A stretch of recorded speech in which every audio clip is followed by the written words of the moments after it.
News coming in this morning, Australian cricketer Philip Hughes has passed away. He was being treated for an injury he had sustained on the field after he was hit by a bouncer during a Sheffield Shield match at the Sydney Cricket Ground. He had been in intensive care in an induced coma after he'd undergone surgery. Let's get in a word from our consulting editor, Sports, Boria Majumdar, who's with us on the phone line. Boria, extremely tragic news coming in this morning. Shocking to me, absolutely shocking. In fact, just about an hour and a half, couple of hours back, early morning, I was having a chat with David Warner, one of Philip Hughes' closest mates, and he said the entire Australian team is in shock. David, Michael Clarke and all of Philip Hughes' mates were in the hospital. They were there for the last 3 days praying for Philip Hughes. You know, to expect that somebody can actually die on the cricket field in this day and age of tremendous advancement in technology and helmets is perhaps one of the most tragic things I've ever heard.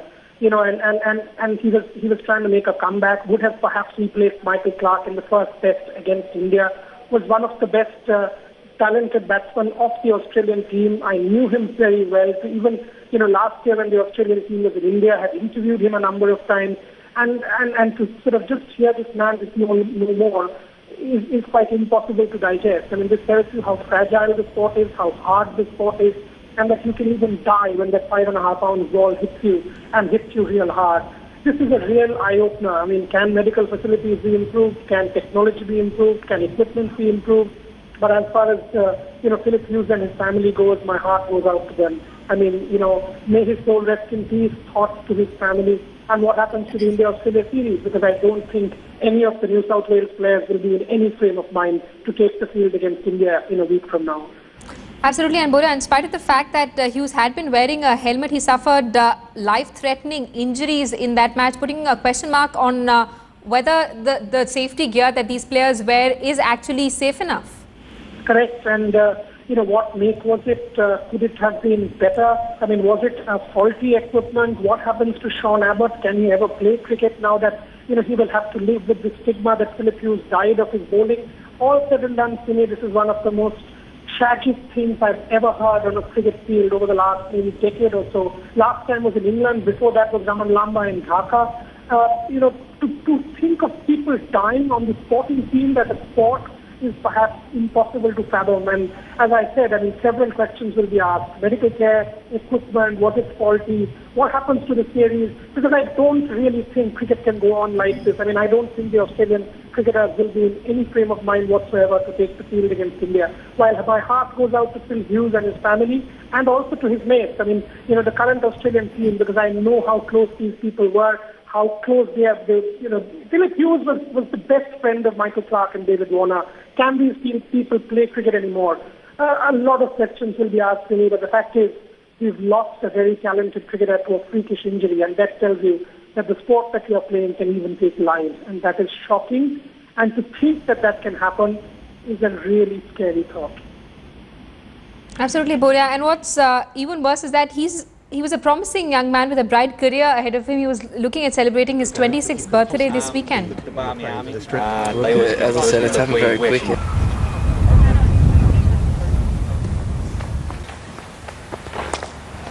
And you know, started his career with a bang, got a couple of hundreds, and was about to make a comeback in place of Michael Clarke, who was injured for the first test match against India come Brisbane. This was his comeback game, and he was fit to come back into the Australian team. Did reasonably well in the Ashes.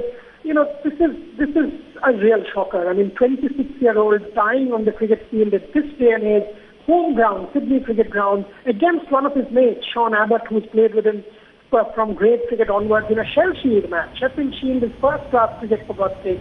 You know, all said and done, this is one of those tragedies which cricket will take a long time to forget. And around the world, I'm sure people are shocked, people are stunned in Australia. I know what his mates are going through, having spoken to them. Still, my heart goes out to them, and on behalf of every possible Indian cricket fan, you know, Philip Hughes and his family, thoughts are with them.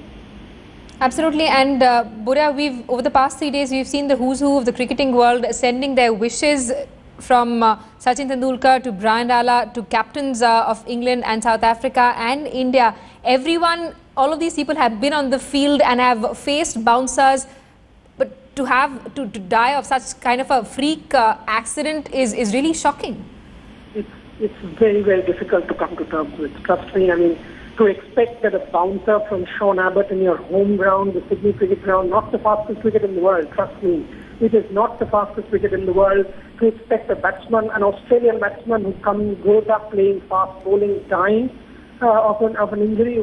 He had multiple skull fractures, had an internal bleeding.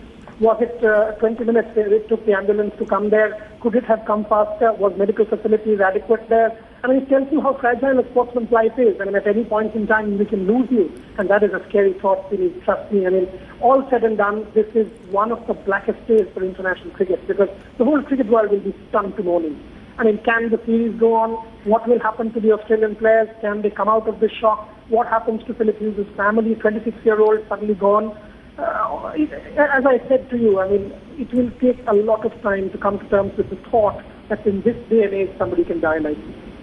Absolutely, Murray. In fact, the Sydney cricket ground officials had said that a call was made 6 minutes after the batsman crumpled to the ground at 2:23 p.m. But the ambulance did not arrive until 2:52. That's also something that's extremely tragic and unfortunate. Absolutely, that's what I'm saying. And in Australia, medical care is of extremely high standard. You know, you expect immediate medical care, immediate emergency situation. You have to rush in medical care. Why wasn't that done in 20-25 minutes? Was it the 20-25 minutes that we lost responsible for taking Phil Hughes away from us? All of these questions will be asked, but the fact is, post facto, we can ask these questions. Retrospectively, we can ask 100 questions, but the man in question is gone. And his family will never get Phil Hughes back. Cricket Australia has lost one of its talented youngsters, and the fact is, cricket world has lost somebody who could have given a lot back to the game. All of us have been deprived of watching Phil Hughes, so we can keep asking questions, but the loss is serious, the loss is deep, and the scar will remain for a very long time. Absolutely shocking and tragic death of such a young cricketer from an injury that he'd suffered on the field. In fact, Boya, if you could just share some details about Hughes' career with us for fans who've just switched on the television sets to come upon this news. One of the most talented youngsters, started his career with a bang, got a couple of hundreds, and then played a very, very important hand in the Ashes series last year when the Australian team was in India, counter-attacked against spin bowling, was now making a comeback, was tipped to replace the Australian captain Michael Clarke at the number 4 position, was definitely one of the most talented upcoming batsmen in Australia. 26 was definitely, reaching his prime. No question, all said and done, had a very, very bright career ahead of him.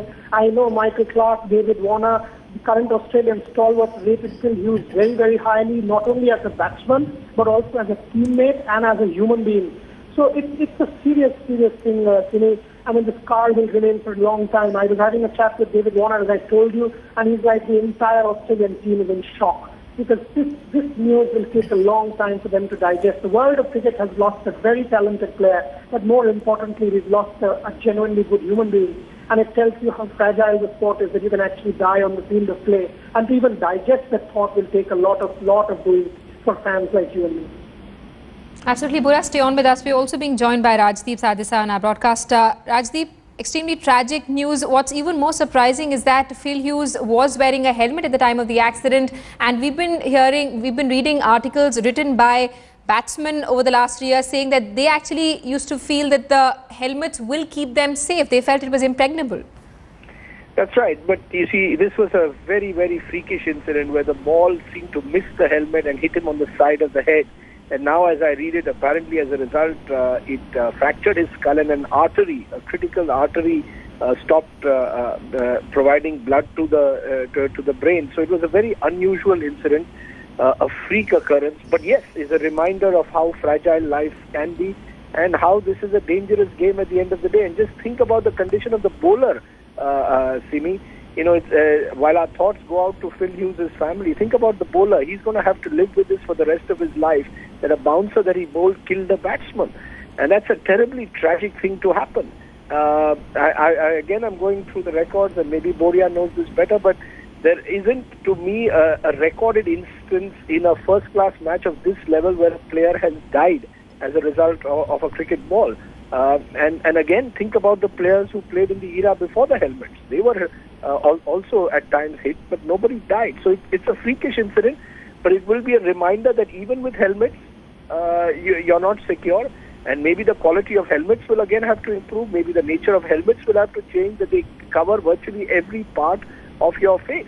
And that, and I think it will also be a reminder to those who want fast bowlers to be aggressive all the time and bowl bouncers and look at players in the eye. That's part of the game, but surely it cannot be part of the game when it also is trying to communicate to the other side that you're just maybe just a ball away from death. So I think this incident is going to be a wake-up call to the game in a way, tragic as it is, and I think it's going to make the cricket world a little bit more composed about its future. At times, I think we take a few things for granted on the cricket field. What's happened will clearly shake up the cricket world. Absolutely. And Rajdeep, what's also now being highlighted is the fact that medical care arrived extremely late. Cricket officials actually made the call 6 minutes after Hughes collapsed on the field, and the ambulance came more than half an hour later. I know it's easy to say that in hindsight, but remember, there are instances where a player gets knocked down on the field, and because you don't really think it's as drastic as it has turned out to be, maybe all you send is a doctor. You don't have that large medical team on a cricket ground. Australia is better equipped than most. Think about most Indian first-class matches, where often you may not even have a doctor on the field. So this is unusual. What has happened is terribly unusual. Remember an Indian cricketer, Raman Lamba, who played for India, died, but he was fielding at short leg in a match in Bangladesh, and that was a club match, so there was even less medical equipment available at the ground. Australia is better equipped. Yes, the ambulance could have come earlier if they had known the gravity of what had happened, and I think it will force every cricket ground in a first-class match now to have better emergency medical facilities available at the ground. So as I said, it'll be a wake-up call. It's terribly tragic, and one thoughts really go to Phil Hughes and indeed the Australian cricket fraternity, which will be in a state of shock. Remember, the test match against India starts exactly a week from today. Absolutely, Rajdeep. In fact, one wonders the kind of state that the entire team would be in. We've been told that the Australian captain Michael Clarke had been a constant presence at St. Vincent's Hospital, where Phil Hughes was being treated. The team, obviously, one wonders whether they'll actually be able to go ahead and participate in that series. Well, I think the series will go on. Cricket does go on. I don't think that cricket will stop, but I think clearly it will take place. This series will take place under the shadow of death, and that's terrible for any cricket team. It's terrible for the Indian team, which is going to have to live with this. It's terrible for the Australian team, particularly teammates of Phil Hughes, because they will have known him intimately. And to think that they will be going on the ground in the knowledge that their friend died on that same ground just a week ago, I think will shake them up completely.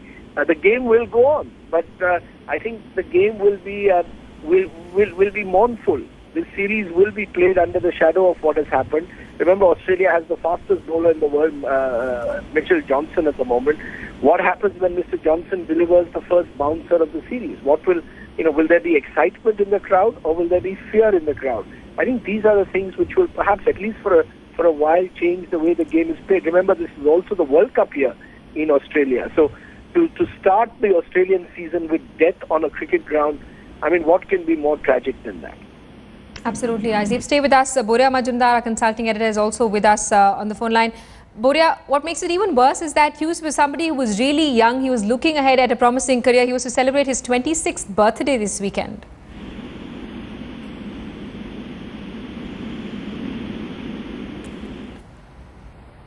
Right, I believe we've lost that line with Boria Majumdar. But we have Nikhil Chopra, former Indian cricketer, on the phone line with us. Nikhil Chopra, extremely tragic news coming this morning. A young batsman loses his life on the field after being hit by a bouncer. Very unfortunate. And I just heard you say that he has a very promising career. He was one of the most, well thought of batsmen in the world of international cricket. He was doing extremely well. He took the IPL world with the Storm. And, he was growing strength to strength. It is so very unfortunate. It just goes to show that, little bit of maybe carelessness or, as destiny would have it, a little mistake, and this game could actually be very fatal. Very, very unfortunate. Absolutely. And Nikhil, and the fact that Phil Hughes was wearing a helmet, in spite of that, he suffered such a serious injury. Rajdeep, in fact, highlighting for us that this was a freak accident where the ball actually hit him on the side of his head between his ear and the helmet. So complete the kind of protective gear that's being offered to sports persons also doesn't really provide a safeguard against these kind of injuries.